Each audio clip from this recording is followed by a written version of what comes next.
Assalamualaikum warahmatullahi wabarakatuh.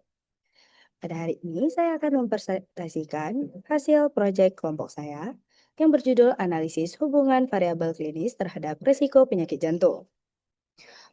Kami beranggotakan 3 orang dengan saya sendiri Ananda Askia, Rauzatul Jannah, dan Anggris Hana Salsabil. Pada presentasi kali ini, kami akan membahas analisis faktor risiko penyakit jantung yang merupakan salah satu penyebab kematian tertinggi di dunia. Analisis ini sangat penting untuk upaya pencegahan dan penanganan dini, sehingga kami memilih untuk menggunakan dataset Heart Disease UCI yang berisi data dari 1025 pasien untuk mengidentifikasi pola-pola yang terkait dengan penyakit ini.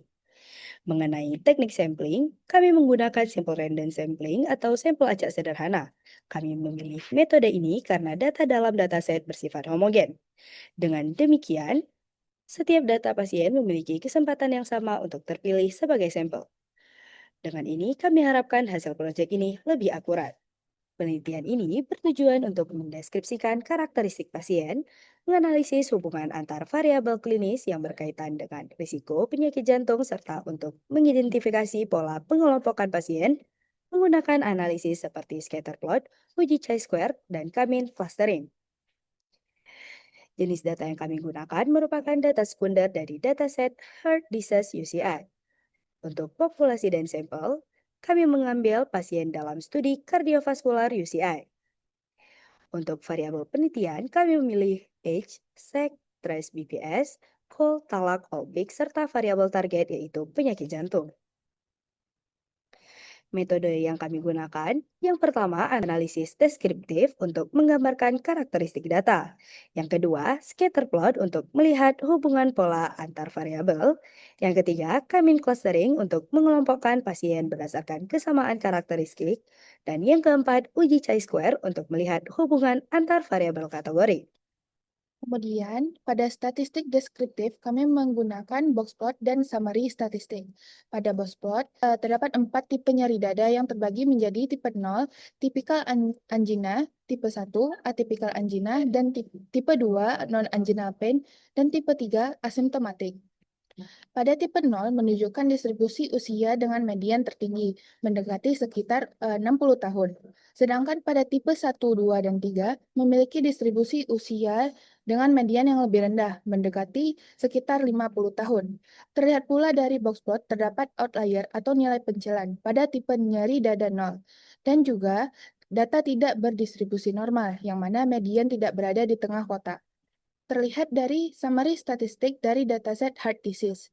Pada variabel age atau variabel umur dan variabel talach atau detak jantung maksimal, terlihat mean yang lebih kecil dari median, yang mana artinya distribusi data condong ke kiri, yang data menumpuk di sebelah kanan atau nilainya besar.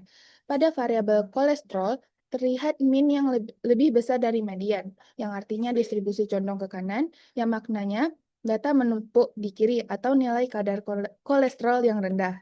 Kemudian pada variabel seks atau jenis kelamin dan variabel CP atau chest pain atau tipe nyeri dada. Summary statistik tidak bermakna karena kedua variabel tersebut merupakan variabel kategorik yang didamikan. Selanjutnya, scatter plot hubungan usia dengan kolesterol. Pada scatter plot menunjukkan bahwa usia dan kolesterol tidak memiliki hubungan linear karena titik data tersebar acak. Namun, kelompok pasien dengan penyakit jantung cenderung muncul pada usia 45 tahun. Sedangkan pasien tanpa penyakit jantung tersebar lebih merata di seluruh berbagai usia dengan tingkat kolesterol.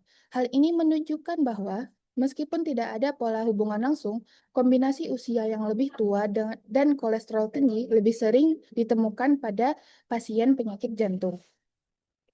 Kemudian, scatter plot hubungan usia dengan detak jantung maksimal. Pada scatter plot ini menunjukkan hubungan negatif antara usia dan detak jantung maksimal.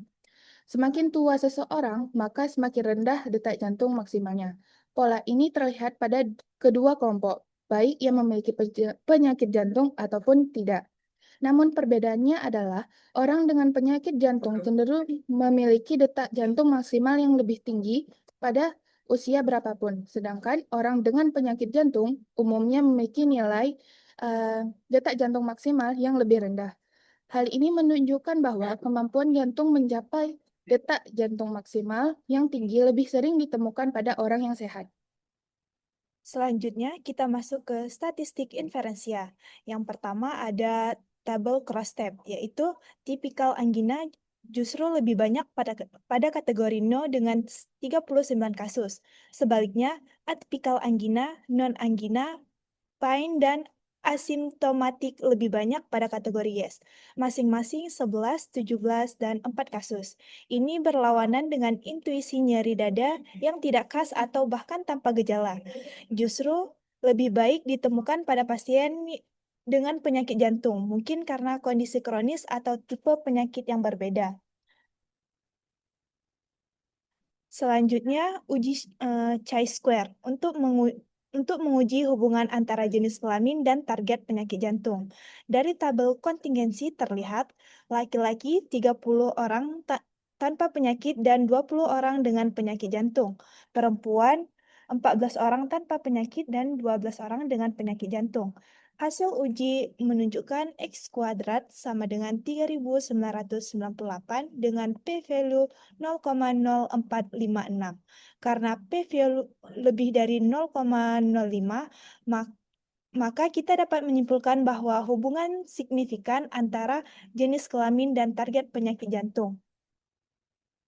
Perbedaan antara frekuensi observasi dan frekuensi harapan menunjukkan adanya selisih yang cukup signifikan secara statistik. Artinya, jenis kelamin memiliki asosiasi yang nyata dengan status penyakit jantung pada data ini, dan perbedaan yang kita lihat bukan terjadi karena kebetulan semata. Kesimpulan pada proyek ini yaitu melalui teknik simple random sampling diambil 30 sampel dari total 1025 data sehingga seluruh individu memiliki kesempatan yang setara untuk dipilih. Hasil analisis menunjukkan bahwa risiko penyakit jantung cenderung lebih tinggi pada kelompok usia tua, memiliki kadar kolesterol tinggi serta nilai detak jantung maksimal yang lebih rendah. Jenis nyeri dada seperti atipikal angina dan non-angina pain juga lebih banyak ditemukan pada pasien. Uji chi-square mengonfirmasi adanya hubungan signifikan antara jenis kelamin dan status penyakit jantung. Secara umum, berbagai indikator klinis memperlihatkan pola yang konsisten dalam membedakan individu beresiko dan dapat membantu dalam upaya deteksi dini. Sekian presentasi kami. Assalamualaikum warahmatullahi wabarakatuh.